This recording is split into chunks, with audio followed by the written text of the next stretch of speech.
Shalom, shalom, peuple de Dieu. Donc, on avait été coupé parce que on n'était pas, donc la connexion n'était pas bonne. Nous voulons d'abord vous saluer. Bonsoir à tous. Bonjour pour ceux qui sont au Canada. Bon après-midi. Et que le Seigneur vous bénisse abondamment. Donc, nous demandons au Seigneur de pouvoir nous aider et nous voulons que Dieu nous fasse grâce. Donc, excusez-nous parce qu'on avait un petit souci. On n'avait pas de connexion. Vraiment, j'avais un problème de connexion. J'essayais, la connexion n'est pas vraiment bonne. Donc voilà, que Dieu vous bénisse abondamment. Soyez bénis. Vous qui nous suivez de partout, merci. Et je salue aussi mon colonel John, et qui est mon ami, mon grand frère. Vraiment, que Dieu vous bénisse. Et j'aimerais vous saluer, vous souhaiter et vous dire aussi félicitations. Mais félicitations à mon colonel, qui est plus qu'un frère pour moi, pour votre nomination. Que Dieu vous bénisse abondamment et surtout qu'il restaure la santé, qu'il vous garde, qu'il continue à vous protéger. Soyez bénis au nom de Jésus. Donc, je suis en train de réaliser qu'il y avait beaucoup de gens qui attendaient cette émission. Je dis aussi bonsoir à notre sœur Viviane Carrasco. Je dis bonsoir à la sœur Lina Love. Et bonsoir à maman Mati Mwamba. Et bonsoir à Lina Love, Maman Kendi toujours. Que Dieu vous bénisse abondamment. Dayoua, évangéliste Yvonne Mbozi. Vraiment que Dieu vous bénisse. Je suis en train de réaliser que vous étiez nombreux à attendre cette émission. Vraiment que Dieu vous bénisse abondamment. Bonsoir à la sœur Zahina. Bonsoir à vous tous. Que Dieu vous bénisse. Mirose Vita, que Dieu te bénisse aussi au Canada.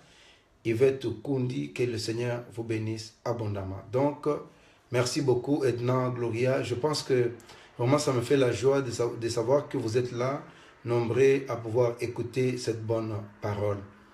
Que mon Dieu vous bénisse abondamment. Donc, je vous salue tous au nom de Jésus-Christ de Nazareth.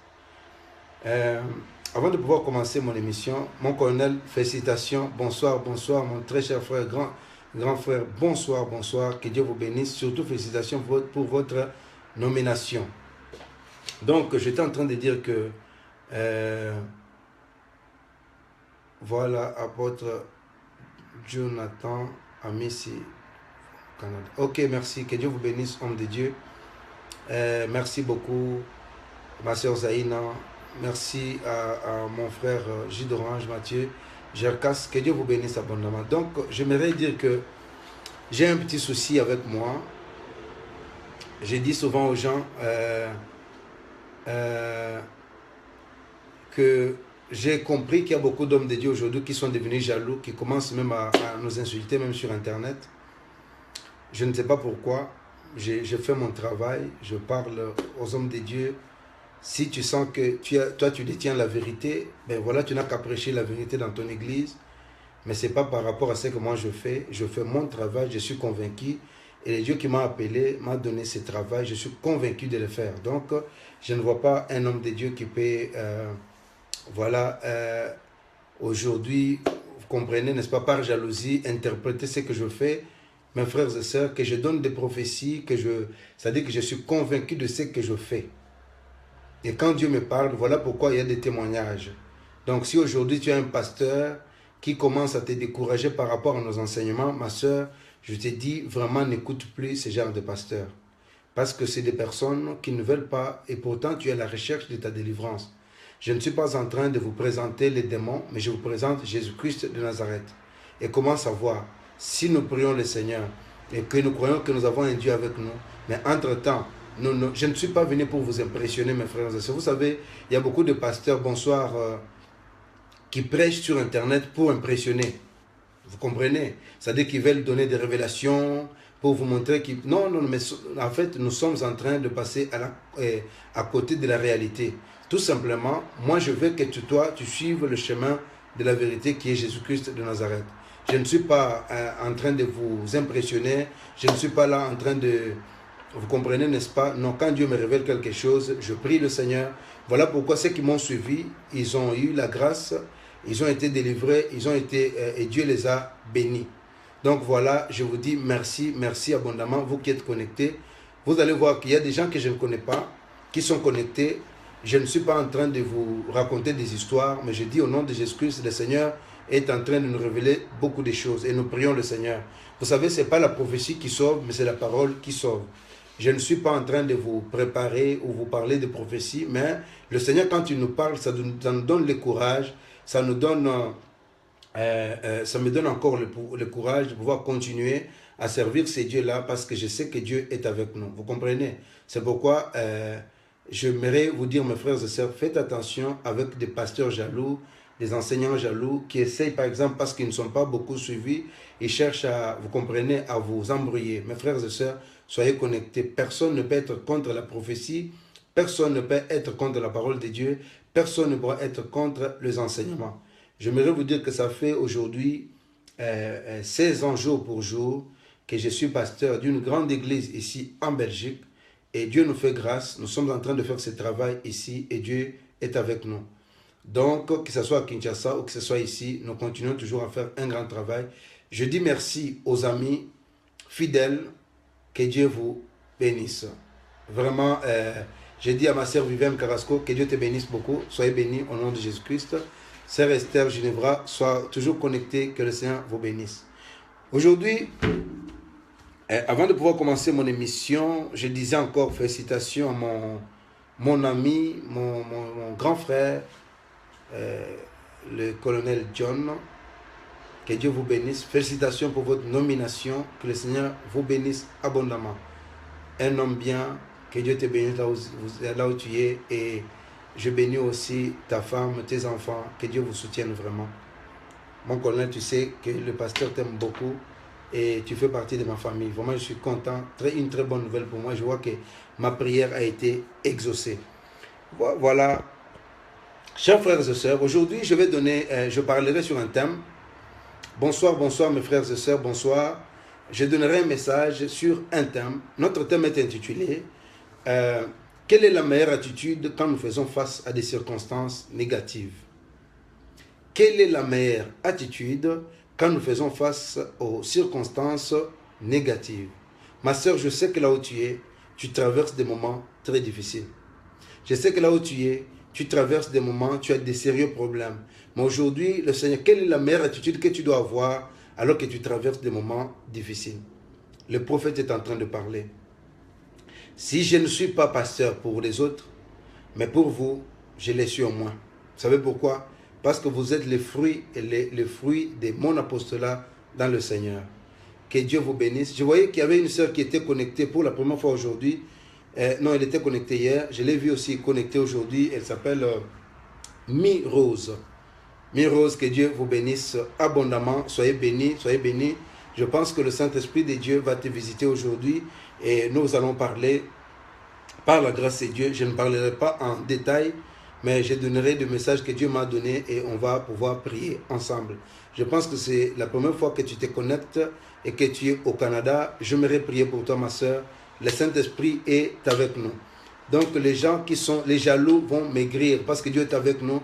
Et quand le Seigneur est avec nous, tu ne forces pas certaines choses. Donc voilà. Voilà, ma sœur Viviane m'encourage pour dire résiste, reste à l'écoute de Dieu. C'est ce que je fais. Je suis vraiment à l'écoute de mon Seigneur et je savais que les jaloux vont toujours commencer à parler. Ils vont chercher des enseignements par rapport à ce que je fais. Que Dieu vous bénisse. Donc, nous allons lire la parole de Dieu.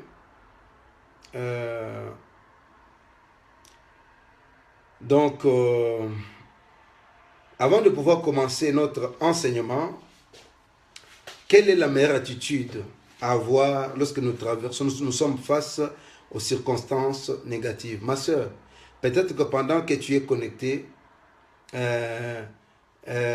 pendant que tu es avec nous là, pendant que tu pries avec nous, tu traverses des moments difficiles. Et il y a des moments difficiles, il y a des situations dans ta vie où il n'y a que Dieu qui peut répondre à cette situation-là. Voilà pourquoi je suis venu te donner un très bon message aujourd'hui. Merci, bonsoir sœur Gisèle. Alors, avant de pouvoir parler de la part du Seigneur, j'aimerais qu'on prie. Bonsoir sœur Laurette, que Dieu te bénisse, ma sœur Laurette Poto. la fille de Kolotou. Que Dieu te bénisse abondamment. Je suis très content de te voir connecté aujourd'hui. Que le Seigneur te bénisse abondamment. Donc, voilà, bonsoir aussi, bonsoir, bonsoir. Le Seigneur m'a révélé quelque chose. Mais on va d'abord prier, on va prier le Seigneur, on va prier. Dieu notre Père, nous voulons te dire merci. Merci parce que tu nous aimes. Merci pour ta grâce. Merci pour le miracle. Merci pour la bénédiction. Merci pour ce que tu es en train de faire. Dieu de grâce, merci. Seigneur, je te recommande ce moment où nous sommes connectés entre les mains de Dieu, entre tes mains. Ma prière aujourd'hui est que tu nous bénisses. Bénis chacun de nous. Tous ceux qui sont connectés, Seigneur, qui ont des problèmes, je sais que tu es la seule solution à leurs problèmes. Seigneur, bénis-nous. Interviens, Seigneur, notre Dieu, cette nuit. Que cette nuit soit une nuit exceptionnelle pour chacun de nous et que tu nous fasses grâce en toutes choses. Merci parce que tu es Dieu.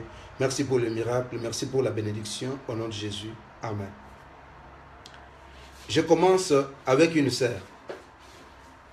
Ma sœur Mi-Rose. Voilà.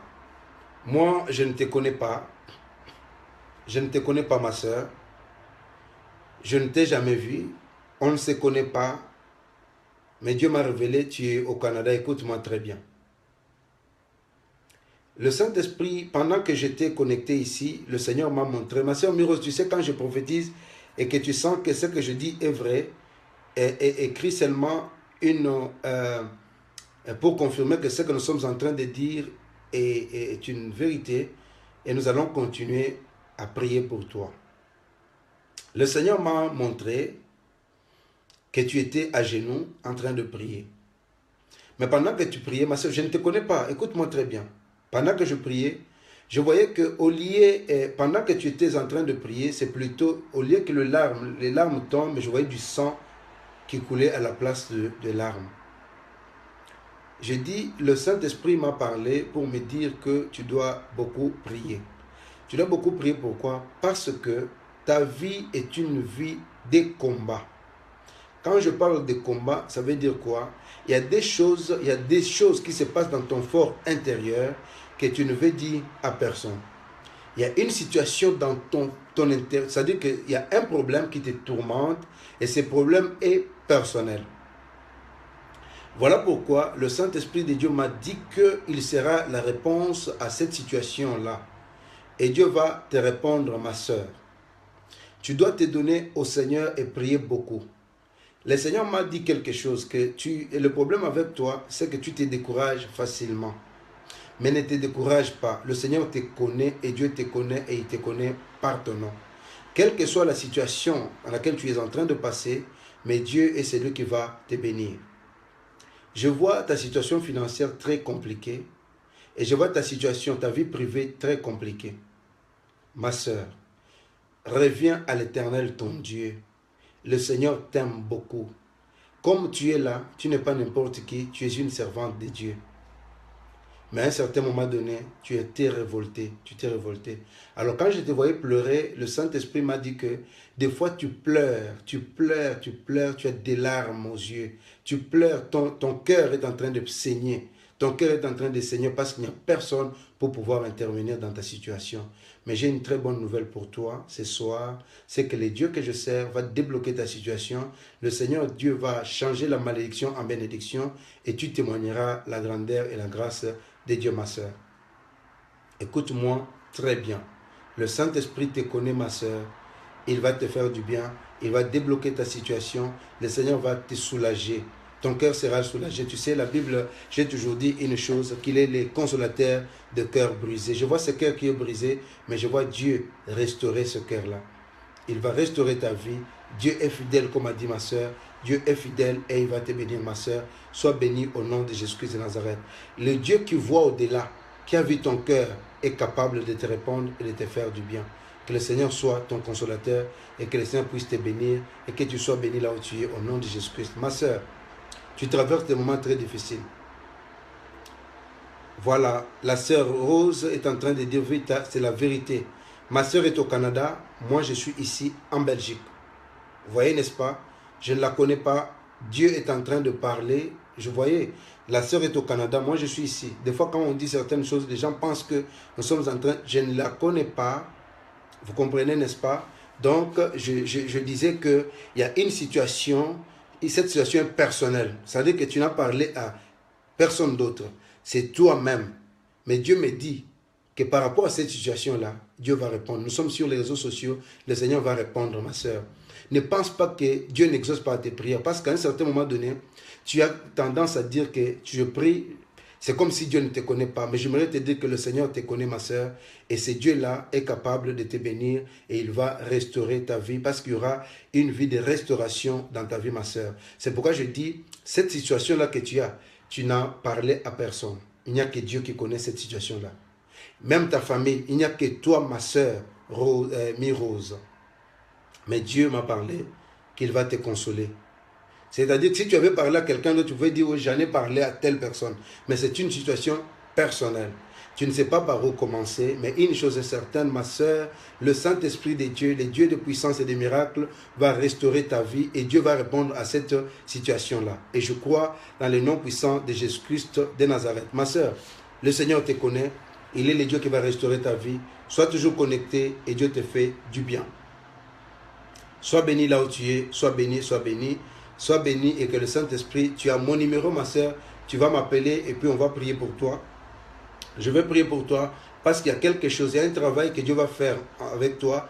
N'écoute jamais le diable, n'écoute jamais les gens qui viennent pour te décourager, mais concentre-toi à Dieu, donne ta vie au Seigneur et Dieu te fera du bien. Mais pendant que je suis en train de parler, je vois un homme. Je vois un homme qui est un peu noir, mais je le vois devant moi. Entre-temps, Dieu me dit pardon. Le Seigneur me dit pardon, pardonne, pardonne. Ma sœur, j'aimerais te dire que tu dois pardonner à une personne. Pardonne à cette personne, à un homme à qui tu dois pardonner. Pardonne seulement. Parce que le pardon est une puissance qui libère. Qui libère et tu vas te libérer, ma sœur Mi-Rose. Que Dieu te bénisse là où tu es. Que Dieu te bénisse et sois béni. Et que Dieu bénisse ta famille. Au nom de Jésus-Christ de Nazareth. Sois béni, ma sœur. Merci beaucoup. Nous sommes toujours connectés. Nous sommes en train de prier et Dieu nous révèle certaines choses. Aujourd'hui, j'ai eu un témoignage émouvant. Je pense qu'il y a la sœur qui est connectée aussi. C'est une sœur, la sœur Yvette. Si je ne me trompe pas, la sœur Yvette. Voilà. Merci beaucoup. Voilà, voilà. Que Dieu te bénisse, ma sœur Mi-Rose. Voilà, voilà, voilà. Ok. Merci beaucoup. Merci beaucoup. Que Dieu te bénisse, ma sœur Mi-Rose. Sois bénie au nom de Jésus-Christ. Que le Saint-Esprit de Dieu te fasse du bien. Merci. Donc, alors, j'aime bien quand les gens confirment. C'est un long parcours difficile. Merci. Que Dieu te bénisse, ma sœur Mi-Rose. Tu vois que moi, je ne te connais pas, mais Dieu est en train de te révéler certaines choses pour te montrer qu'il t'aime et que tu es sa fille. Aujourd'hui, il y a la sœur Yvette. Aussi, c'est la première fois que je l'ai vue connectée hier, qui m'a appelé aujourd'hui pour me donner un très bon témoignage, qu'elle était partie dans un salon de coiffure. Elle venait de la Hollande, elle a trouvé une personne qui témoignait, qui n'est pas encore venue à l'église, mais qui parlait de ce que Dieu a fait. Il dit, il y avait un pasteur jumeau qui était connecté, et elle priait. Moi, j'ai souffert de cette maladie il y a longtemps, mais ce pasteur a prié pour moi, ce prophète a prié pour moi. Maintenant, tout va bien, je me sens bien. Elle a témoigné, je pense qu'elle a parlé à la sœur, et cela a motivé aussi la sœur. Elle dit, je vais chercher ce prophète pour qu'il prie pour moi. Et voilà qu'elle m'a contacté aujourd'hui. J'ai dit merci, merci, merci, merci. Maintenant, j'aimerais parler aussi à la sœur Yvette.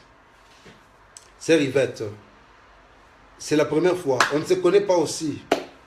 Ma sœur, fais-moi signe de vie si tu es connecté. Tu es en Hollande. Fais-moi signe de vie si tu es connecté. Je vais donner une parole prophétique. Je ne suis pas en train de distribuer les prophéties. Non, non, non. Quand Dieu me parle, le Seigneur, j'aime que les hommes de Dieu reconnaissent la grâce qui assure les hommes de Dieu, n'est-ce pas? Moi, je reconnais ta grâce, reconnais aussi la grâce que Dieu a mise sur moi. Reconnais aussi que Dieu est avec nous. Mais malheureusement, de nos jours, nos propres ennemis sont devenus les hommes de Dieu. Ce sont les hommes de Dieu qui combattent. Quand tu vois que l'autre côté, ça va aller créer des enseignements. C'est pourquoi ne suivez jamais ce genre d'hommes de Dieu, mes frères et sœurs. Entre nous, pasteurs, il faut qu'il y ait l'amour. Si tu me vois, moi, en tant que pasteur, je commence à insulter ou minimiser encore un autre pasteur, c'est que je ne viens pas de Dieu. Vous comprenez? Donc je dis merci, merci beaucoup à ceux qui sont connectés. Entre nous, Jésus a dit que le monde ne nous aime pas, mais nous, en tant qu'hommes de Dieu, en tant qu'Église, on doit s'aimer. C'est-à-dire, quand je vois que mon frère est en train d'aller de l'avant, il faut que je soutienne ce frère pour qu'il aille de l'avant, plutôt que de le combattre ou de créer certaines choses, ou créer des enseignements appropriés par rapport à ce que l'autre fait pour pouvoir détruire l'autre. Ce n'est pas une bonne chose. Vous comprenez, n'est-ce pas? De toute façon, moi j'ai toujours dit une chose, nous sommes des lumières. Si aujourd'hui, toi tu es en France, le Seigneur t'a donné, tu es la lumière pour éclairer en France, moi je suis en Belgique, je veux aussi éclairer, mais tu ne seras pas éclairé partout, n'est-ce pas? Donc il y a beaucoup de gens, c'est pourquoi le Seigneur nous a donné à chacun sa capacité. Mais un homme de Dieu ne peut pas combattre l'autre homme de Dieu par rapport à ses enseignements, non. Par contre, si tu es fort en enseignement, moi je suis fort dans je ne sais pas quoi, si tu es fort en chantant, il y a quelqu'un qui joue, donc c'est comme ça, n'est-ce pas? Donc je dis tout simplement aux hommes de Dieu que je suis vraiment, même les soi-disant hommes de Dieu qui se combattent les autres, ce n'est pas une bonne chose, n'est-ce pas? Merci beaucoup. Voilà que la sœur est au Canada. Je ne la connais pas, mais Dieu est en train de faire de grandes choses. Le Seigneur nous révèle. J'attends que la sœur Yvette puisse se manifester parce que j'ai une parole prophétique pour toi, n'est-ce pas? Que Dieu Tout-Puissant puisse te bénir. Pendant que nous sommes connectés, il y a aussi une personne qui souffre beaucoup. Il y a une personne qui souffre beaucoup. Tu as des sérieux problèmes avec tes enfants et tu es en train de prier pour ça. Je pense que Dieu est en train de faire... Dieu est en train de t'assister. Même si tu es malade ce soir, je pense que Dieu va te bénir. Que Dieu vous bénisse. Donc, voilà, sœur Yvette Okundi est là, ma sœur. Que Dieu te bénisse abondamment, abondamment, abondamment, ma sœur. Tu ne dois pas te déconnecter parce que j'ai une parole prophétique pour toi. J'ai une parole que le Seigneur m'a donnée. Sœur Mamie, la race de vainqueurs, soit bénie au nom de Jésus. On va d'abord parler de Dieu et après... nous allons passer à un moment prophétique. Nous allons prier le Seigneur. Donc, nous disons merci au Saint-Esprit. Donc, j'étais en train de dire que notre thème est intitulé, je disais que, quelle est la meilleure attitude quand nous faisons face à des circonstances négatives? Quelle est la meilleure attitude, ma soeur, quand tu traverses des moments difficiles et que tu ne te sens pas bien, tu es malade? Shalom, ma soeur Chantal Kanga. Je t'avais envoyé, je pense... tu m'as envoyé une demande d'amis, je vais répondre vite, ma soeur. Vraiment, je vais répondre vite. Donc, quelle est la meilleure attitude? Alors, vous savez que si vous êtes chrétien, si vous êtes chrétien, alors, et que vous croyez en Jésus-Christ, n'est-ce pas? Donc, si tu es chrétien et que tu es connecté maintenant, tu te reconnais que tu es chrétien et que tu crois que Jésus-Christ est ton sauveur et Seigneur, ça veut dire que vous avez la foi. Un chrétien, c'est qui? C'est d'abord... c'est lui qui croit d'abord que Jésus-Christ est son Seigneur et en même temps son Sauveur. C'est-à-dire, en croyant en cela, c'est que ça veut dire que tu as la foi en toi. Alors, vous savez que Jésus parlait aussi de ceux qui ont une grande foi et Jésus parlait aussi de ceux qui avaient une petite foi. Ça veut dire que lorsque Jésus parle, merci sœur Anita, que Dieu te bénisse. Donc, Jésus est en train de dire que si vous avez la foi, Jésus parle de la grande foi et Jésus parle aussi de ce qu'on appelle la petite foi. Vous comprenez, n'est-ce pas? Donc, si Jésus parle de la grande, s'il parlait aux enfants de Dieu, ce qu'on appelle la grande foi, ça veut dire qu'il y a aussi des enfants de Dieu qui ont ce qu'on appelle une petite foi. Vous comprenez? Donc, en tant qu'enfant de Dieu, devant certaines situations, il faut seulement avoir la foi. La foi, la Bible dit que Abraham, contre toute espérance, Abraham a cru. Ma soeur, le problème aujourd'hui, c'est que nous, quand on parle devant le Seigneur, quand on se présente devant Dieu, nous présentons nos problèmes. C'est-à-dire que tu présentes combien ton problème est grand, mais tu ne présentes pas à Dieu combien Dieu est grand. Or, dans cette situation, tu dois dire à Dieu, Seigneur, Dieu, tu es tellement grand par rapport à mon problème. C'est pourquoi nos prières ne sont pas exaucées, tout simplement parce que nous prions Dieu et nous présentons à Dieu nos problèmes, mais nous ne présentons pas à Dieu, nous ne disons pas à Dieu qu'il est grand, n'est-ce pas? Donc, j'aimerais vous dire que devant certaines situations, nous avons ce qu'on appelle la petite foi et nous avons aussi la grande foi, n'est-ce pas? Vous comprenez, n'est-ce pas? Merci, sœur Nicole Condé. Que Dieu te bénisse pour cet encouragement. Sois bénie, ma sœur. Merci beaucoup. Que Dieu te bénisse. Donc, aujourd'hui, je vais parler d'une grande foi, donc d'une différente de la foi qui est la foi ordinaire, n'est-ce pas? C'est la foi dont on a besoin pendant les moments de désespoir. Ma sœur, même si tu es désespéré en ce moment, même si ça ne va pas, dans ta vie aujourd'hui, mais j'aimerais te dire une chose, que tu as besoin de cette foi, qui n'est pas une foi ordinaire, mais c'est la foi dont on a besoin pendant des moments de désespoir. Tu traverses des moments très difficiles, mais tu as besoin de cette foi. Et quand la situation prouve qu'il n'y a aucune voie de sortie, quand tu sens qu'il n'y a aucune voie de sortie, tu as besoin de cette foi que j'appelle la foi, c'est-à-dire que j'appelle ce soir la foi de l'aigle. Est-ce que vous me comprenez bien? Je suis en train de parler que quand tu sens que dans ta vie, il y a quelque chose qui ne marche pas, quand tu sens que ça ne va pas, ma soeur, quand tu sens que la vie, il y a trop de combats, quand tu sens que le diable est en train de te combattre, ma soeur, tu n'as pas besoin d'une foi ordinaire, mais tu as besoin de cette foi que j'appelle la foi de l'aigle. Écoute-moi très bien. Tu as besoin de cette foi, de la foi qu'on appelle la foi de l'aigle. Aujourd'hui, il y a des gens qui combattent, par exemple, les prophéties, les paroles de connaissance, tout ça. Mais ils oublient que la femme samaritaine a rencontré Jésus. Jésus lui a dit que tous ces hommes que tu as ne sont pas tes hommes.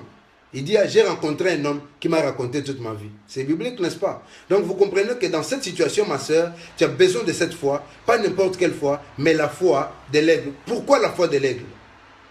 Ma soeur, ce n'est pas n'importe quelle foi. Jésus parle de la grande foi et de la petite foi. Mais moi, j'aimerais vous parler d'une foi qui n'est pas une foi ordinaire. Vous comprenez, n'est-ce pas? Et de cette foi-là, nous avons besoin de cette foi-là, ma soeur, pour pouvoir faire face à des situations difficiles ou à des moments de désespoir. C'est-à-dire quand la situation prouve qu'il n'y a aucune voie de sortie, ma soeur, tu as besoin de cette foi qu'on appelle la foi de l'aigle. Quand ta vie te prouve qu'il n'y a aucune voie de sortie, quand ta maladie te parle qu'il n'y a aucune voie de sortie, ma soeur, là où tu as besoin de cette foi qu'on appelle la foi de l'aigle. C'est cette foi que j'appelle la foi de l'aigle. Pourquoi j'appelle cette foi la foi de l'aigle? Parce que la Bible présente d'abord, vous comprenez, l'aigle comme un symbole de la force qui renouvelle et qui ne se lasse pas. Vous comprenez? Si vous lisez dans Ésaïe, chapitre 40, le verset 30 jusqu'au verset 31, je ne sais pas si le frère Jean-Rémy, le frère Dieu Rémy est connecté, parce que lui, souvent, quand il est connecté, il nous envoie toujours le verset. Je dis...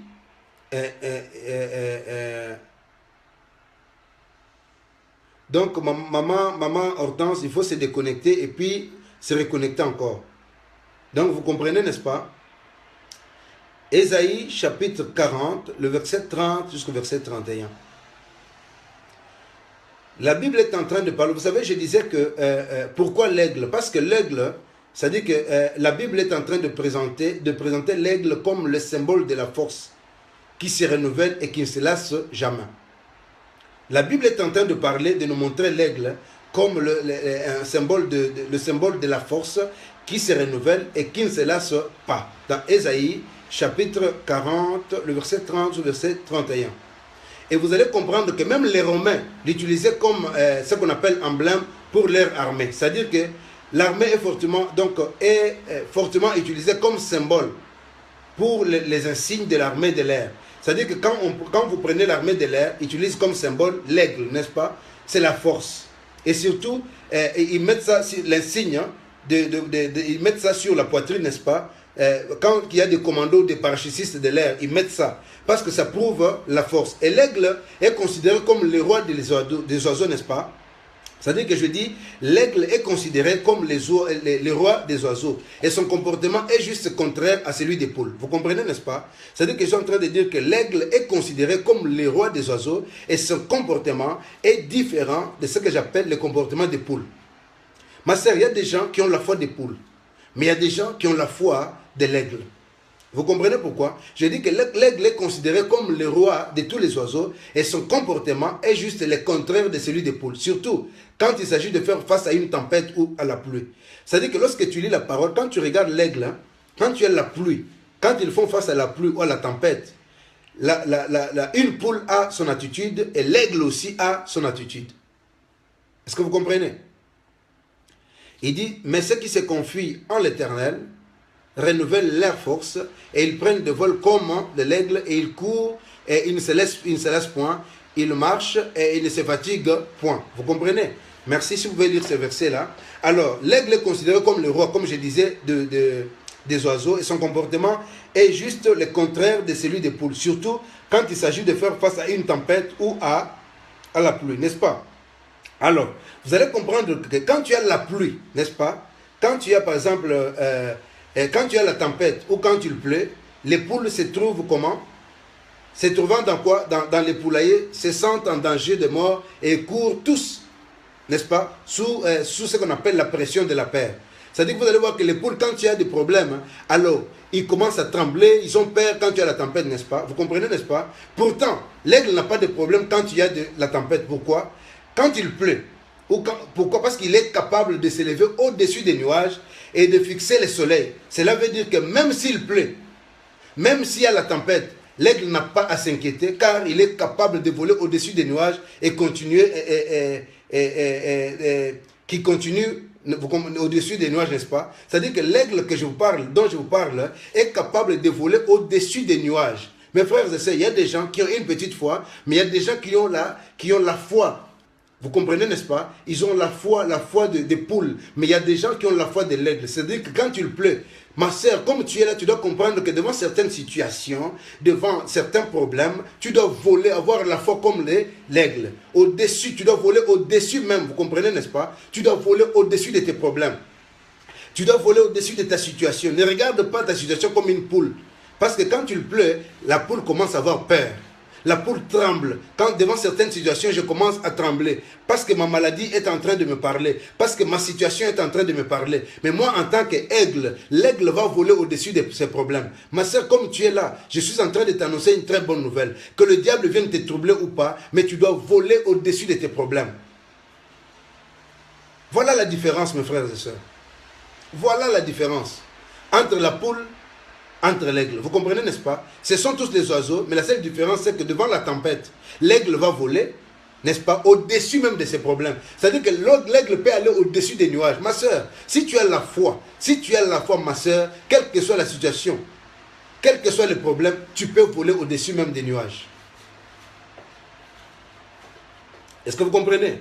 Donc, vous comprenez que l'aigle s'élève au-dessus des nuages, et il va fixer le soleil. Cela veut dire que même s'il pleut, même s'il y a des nuages, même s'il y a des problèmes, l'aigle n'a pas à s'inquiéter car il est capable de voler au-dessus des nuages qui continuent la pluie, n'est-ce pas? J'aimerais te dire que ma soeur, le problème c'est parce que tu n'as pas encore compris que quelle que soit ta situation, avec Dieu, le Dieu que tu sers, tu es capable de voler au-dessus des nuages. Tu es capable de voir. C'est pourquoi j'ai toujours dit que si tu sais voir l'invisible, tu pourras accomplir l'impossible. Mon frère Dieu donné, si tu sais voir l'invisible, tu vas accomplir l'impossible. Même dans ton combat, il faut voir l'invisible. Vous comprenez qu'il y a la foi de l'aigle et il y a la foi de la poule. Maintenant, regarde-toi bien, examine-toi bien. Quelle foi as-tu? Comment est-ce qu'on reconnaît ceux qui ont la foi de la poule? Les gens qui ont la foi de la poule, ce sont des gens qui, devant certaines situations, ils commencent à trembler. Mais imaginez-vous que quand il pleut, même s'il y a la tempête, l'aigle est le roi de tous les oiseaux. L'aigle regarde, il n'a pas à s'inquiéter parce qu'il sait qu'il va voler. Ma soeur, Jésus-Christ nous donne la force de pouvoir voler devant certaines situations. Quelle que soit ta maladie, même si ta maladie te parle, n'écoute jamais le langage de ta maladie, n'écoute jamais le langage de ton compte bancaire, n'écoute jamais le langage de ta situation, mais écoute le langage du ciel. Parce que nous sommes citoyens du ciel et nous avons intégré le royaume de Jésus-Christ. Ce royaume nous permet d'avoir la foi, pas n'importe quelle foi, la foi de l'aigle. Vous savez quoi? Maintenant, j'aimerais te dire, ma sœur Viviane Carrasco, que les nuages symbolisent les problèmes que nous traversons ou la situation qui annonce la catastrophe. C'est-à-dire que les nuages symbolisent quoi? Les problèmes ou une situation qui annonce une catastrophe dans ta vie. Les nuages sont des problèmes que tu es en train de traverser.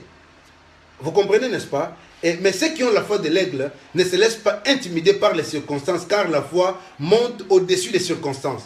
Vous comprenez? C'est-à-dire que ceux qui ont la foi de l'aigle ne se laissent pas influencer par les circonstances, parce que quand tu as la foi monte au-dessus des circonstances. Aujourd'hui, j'étais allé voir une fille qui est malade, cette fille Déborah. Pendant que je regardais cette fille-là, je voyais sa maman pleurer. Moi aussi, physiquement. Vous comprenez? Moralement, j'étais en train de pleurer. Mais je fais recours à la foi. J'ai dit, Seigneur, tu m'as donné la foi. Pas n'importe quelle foi, la foi de l'aigle. La foi de l'aigle me permet de voler au-dessus de mes problèmes. Vous comprenez, n'est-ce pas? Je dois voler au-dessus de mes problèmes. Et la parole que je vous dis est esprit et vie. Vous comprenez, n'est-ce pas? Donc, je vous ai dit que la foi nous permet, n'est-ce pas? La foi de l'aigle nous permet de monter au-dessus des circonstances. C'est-à-dire que celui qui a la foi de l'aigle ne compte plus sur sa propre force ou la force de membres de sa famille, mais celui qui a la foi de l'aigle va compter sur la force de Dieu, n'est-ce pas? Il va placer sa confiance en l'Éternel qui est au-dessus de tout. Ma sœur, celui qui a la foi de l'aigle ne compte pas sur une personne parce que les hommes finiront par te décevoir. Celui qui a la foi de l'aigle ne va pas compter sur la vie d'une personne, mais tu vas compter sur Dieu. Parce que nous avons vu dans la famille, les hommes ont été déçus par leurs femmes, les femmes ont été déçues par leur mari. Voilà pourquoi je suis venu t'annoncer une très bonne nouvelle. Si tu as la foi de l'aigle, tu vas compter sur la force de Dieu. Vous comprenez, n'est-ce pas? Vous savez pourquoi? Parce qu'il a reçu le nom qui est au-dessus de tout nom. Mes frères et sœurs, moi je suis un prophète. Je parle au nom de Jésus-Christ. J'annonce certaines choses, mais les gens ne comprennent pas. Oh, que Dieu vous bénisse. Est-ce que tu as la foi de l'aigle? Ma sœur Vivi, est-ce que tu as la foi de l'aigle? Ma sœur Chantal, as-tu la foi de l'aigle? Vous comprenez, n'est-ce pas? Alors, maintenant, vous devez comprendre que il y a une situation devant toi qui semble être impossible. Ma sœur, je suis en train de te parler. Pendant que je suis en train de te parler ici, il y a une situation qui semble être impossible. Cette situation est terrifiante et que dans ton cœur, tu ne trouves pas une solution. C'est-à-dire tes relations, tout ce que tu avais comme richesse, le diable t'a volé. C'est-à-dire que tu es en train de te poser tellement de questions en ce moment et il n'y a pas d'issue de sortie. Mais je suis venu t'annoncer une très bonne nouvelle, que si tu as la foi de l'aigle, ma soeur, tu vas voler au-dessus des nuages, tu vas voler au-dessus des problèmes, parce que l'aigle peut monter. L'aigle est différent du faucon. Vous savez quoi? Le faucon peut monter à un certain niveau, il ne voit pas. Mais quand l'aigle regarde, il peut voir même ce qui est en bas. C'est pourquoi tu dois comprendre qu'en ayant la foi de l'aigle, ma soeur, tu vas monter au-dessus de tes circonstances, au-dessus de tes problèmes. Est-ce que vous me comprenez? Que Dieu nous aide. Et si tu es faible, que le Seigneur puisse te donner la foi, pas n'importe quelle foi, que Dieu te donne la foi de l'aigle pour pouvoir monter devant, pour pouvoir monter et surmonter les circonstances de la vie. Vous comprenez, n'est-ce pas? Donc il y a des circonstances que j'appelle des circonstances négatives qui sont devant toi. Maintenant, comment tu peux surmonter les circonstances négatives? La réponse se trouve dans cette Bible. Vous comprenez? Comment surmonter les circonstances négatives? La déception, les problèmes, la maladie, tout ce que vous avez. Vous comprenez, n'est-ce pas? Tout ce que vous avez. Je suis en train de parler d'une sœur. Je dis au nom de Jésus-Christ parce que Dieu m'a révélé. Ma sœur, le diable veut te tuer, mais il a échoué. Je vais prier pour toi et tu viendras témoigner. Tu es connecté maintenant. Le diable a échoué. Pourquoi? Le diable voulait te tuer. Le Seigneur m'a montré quelque chose. Il m'a montré qu'il y avait quelqu'un qui avait une machette qui voulait qui voulait couper ta tête. Et pendant que je priais, le Seigneur m'a dit ceci: ma sœur, prie beaucoup parce qu'on va te faire du mal. Je parle de la sœur Vivi. Sœur Vivi, tu es pas...